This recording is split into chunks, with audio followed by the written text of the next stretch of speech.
South Africa is one of 5 countries that was once considered to be a great economic success. In 2001, Goldman Sachs' chief economist, Jim O'Neill, grouped Brazil, Russia, India and China together because they shared similar characteristics. The concept caught on among investors. A decade later, South Africa joined the group. By then, it had become more of a political rather than a purely economic project. But since then, 4 of those countries have run into trouble, while India has become the world's fastest growing major economy. Well, TRT World's senior business producer, Azhar Sukri, is here to explain what is going on in these developing economies. Does the BRICS have any significance now? In a word, no, not really.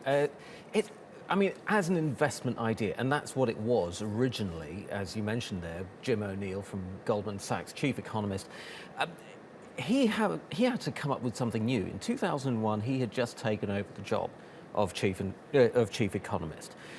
He had to put his imprint on the job. He looked around the world and he saw that there were these 4 countries initially which shared similar characteristics. They were fast-growing, big populations, and he thought, well, okay, well, this could be an investment idea. So he grouped them initially, Brazil, Russia, India and China together as one group, and said to his marketing people, go off and get investors and get a fund going. And that's what happened. But it was a dismal failure. Since 2007, the fund lost about 88% of its value.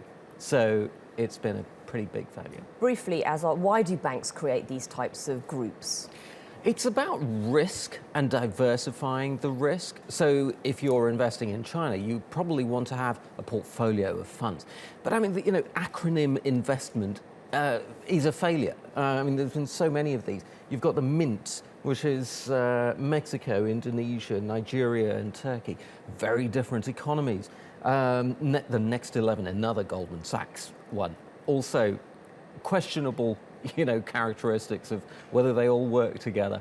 My 2 favorites are the Civets and the Eagles, which are Colombia, Indonesia, Egypt, South Africa, in Brazil, China, Egypt.